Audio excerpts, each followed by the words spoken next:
తిరుపతిలోని భాకరాపేట పిఎస్ వద్ద అర్ధరాత్రి మంచు మనోజ్ హైడ్రామా సృష్టించారు. పిఎస్ కు సమీపంలోని ఓ రిసార్ట్లో మంచు మనోజ్ బస చేశాడు. పెట్రోలింగ్ డ్యూటీలో ఉన్న ఎస్ఐ మనోజ్ బౌన్సర్లను విచారించాడు. దాంతో మనోజ్ ఎస్ఐ తీరుపై ఆగ్రహం వ్యక్తం చేశాడు. భాకరాపేట స్టేషన్ మెట్ల మీద కూర్చొని రాత్రి ఆందోళనకు దిగాడు. సీఐ వచ్చి సర్ది చెప్పడంతో ఆందోళనను విరమించారు.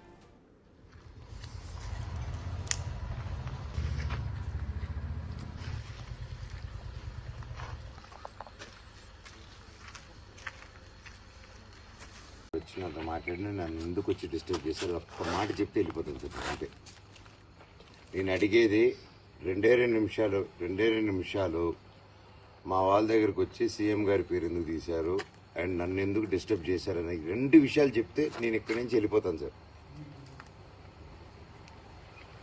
ఆనరబుల్ సీఎం గారి పేరు తీసి ఇలా చేయడం కరెక్ట్ కాదు సార్. నా రిక్వెస్ట్ ఒకటే, వచ్చి ఎందుకు ఆయన పెద్ద ఆయన పేరు ఎందుకు తీశారు, నన్ను ఎందుకు మా వాళ్ళని ఎందుకు బెదిరించారు అని అడిగారు. అదొక్కటే నాకు చెప్పామనంటే. ఎవరైనా కంప్లైంట్ పెట్టారా, మేమైనా తప్పు చేసినామా, అది ఎందుకు వచ్చారు? ఇన్ని సంవత్సరాలు లేదు, 93 నుంచి ఉన్నాను తిరుపతిలో. నేను పుట్టి పెరిగింది ఈడ. మళ్ళీ 93 నుంచి క్యాంపస్ పెట్టినాము. ఇన్ని సంవత్సరాలు ఏ పోలీసు నా గురించి రాలేదు చెకింగ్కి, ఎవరు రాలేదు. ఈరోజు ఎందుకు కొత్తగా ఇంత స్పెషల్ ట్రీట్మెంట్ నేను యాడ్ ఉంటాడా? నేను ఎప్పుడైనా ట్రబుల్ చేసినానా? 10 మంది నవ్వులు ఇవ్వడం తప్ప ఇంకేమైనా చేసినానా మీకు? మరి ఎందుకు ఇది? ఎందుకు నేను నా దీంట్లో ఉన్నప్పుడు ఎందుకు మీరు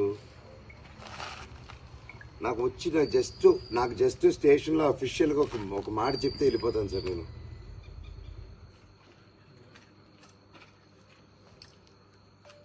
రండి సార్, వెయిట్ చేస్తాను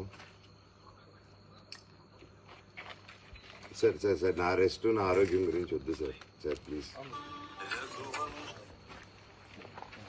అది మా ఇంటికి వచ్చి నన్ను లేపక ముందు రావాలి సార్. అదంతా ఇల్లు కానీ రిసార్ట్ కానీ నా దగ్గరికి వచ్చారు సార్ మీరు. కానీ నేనంటే నేను కాదు సార్, మీకు తెలియని వ్యక్తి మీ ఇంటికి వస్తే ఎలా ఉంటుంది మీకు? మీరు ఆఫీసర్ని మర్చిపోండి సార్, మీరు జనరల్లో ఒక పబ్లిక్గా అనుకోండి సార్. అలా రావడం ఎలా ఉంటుంది చెప్పండి? సడన్గా మీరు నార్మల్ వ్యక్తి, పోలీసులు సైరన్ వేసుకొని నాకు ఇక్కడ ఫుడ్ పెట్టద్దని చెప్పి ప్రతి రెస్టారెంట్లో ఫోన్ చేసి చెప్పారు.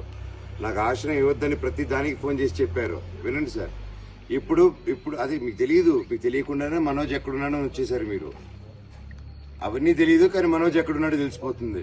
నేను పెద్ద ఒసామా బిన్ లాదెన్. నేను నా కోసం అంత డిపార్ట్మెంట్ అంతా పనిచేస్తుంది.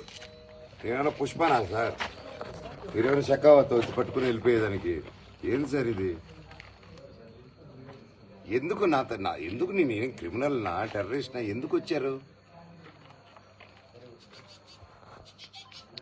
అవును సార్,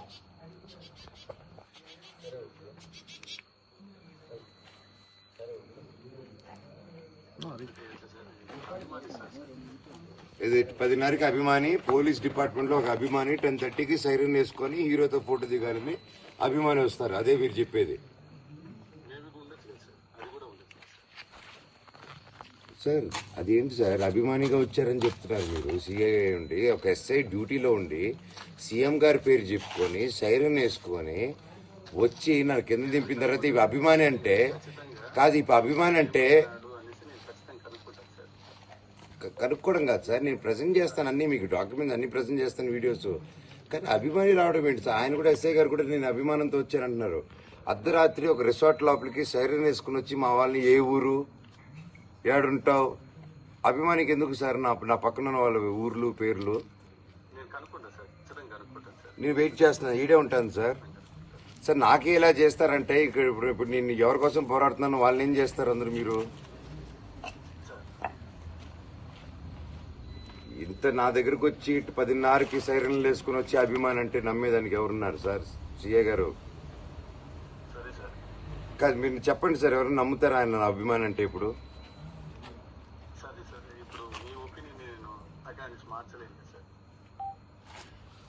నా ఒపీనియన్ కాదు కండి, మీరు చెప్పేది నిజంగా నా అభిమాన కాదని అడుగుతున్నా. హలో సార్, ఆయన అభిమానాన్ని అడుగుతున్నాను నేను. అభిమానం కోసమే వచ్చాడా, ఇంకేదైనా వేరే ఉద్దేశంతో వచ్చారా ఆయన? వేరే ఏ ఉద్దేశం ఉండదు సార్, ఖచ్చితంగా సార్. వేరే ఉద్దేశం అయితే ఏమీ ఉండదు.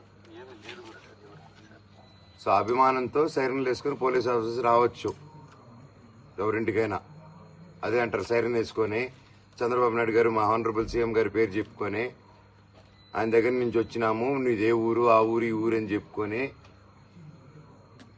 Okay sir. కనుక్కుంటాను సార్, అది ఖచ్చితంగా కనుక్కుంటాను సార్. కనుక్కొని తమకు చెప్తాను సార్. లేదు సార్, అంటే నా ప్రాబ్లం ఏంటంటే నేను వెళ్ళిపోతాను సార్, హ్యాపీగా వెళ్ళి పడుకుంటాను, రేపు హైదరాబాద్ పోతాను, అంతా బాగుంటుంది. కానీ ఇక్కడ నేను సపోర్ట్ చేసే వాళ్ళ పరిస్థితి ఏంటి? నాకేది జరిగిందంటే అభిమానంతో వాళ్ళని ఎత్తుకుపోతారంటారు కదా. లేదు సార్, అలా ఏం జరగదు లేదు సార్. అలా ఉన్నప్పుడు ఇదే సార్ నా నంబర్, ఎప్పుడైనా అడగండి సార్ నన్ను. ఓకే సార్, నాకు రిటర్న్గా ఒకటి ఇచ్చేయండి సార్, వాట్సాప్ మెసేజ్ పెట్టండి. రిటర్న్గా ఇలా జరగదు, ఇప్పుడు అభిమానంతో వచ్చారని ఒక వాట్సాప్ మెసేజ్ అయినా పెట్టండి, నాకు బయలుదేరుతాను. సార్ అలాగే సార్. ఇప్పుడు అభిమానంతో జరిగింది, అంతకుమించి ఏం లేదని చెప్పి పెట్టండి మీరు, నేను వెళ్తాను అప్పుడు. సార్ అలాగే సార్. ఈ నెంబర్కే పెట్టండి సార్.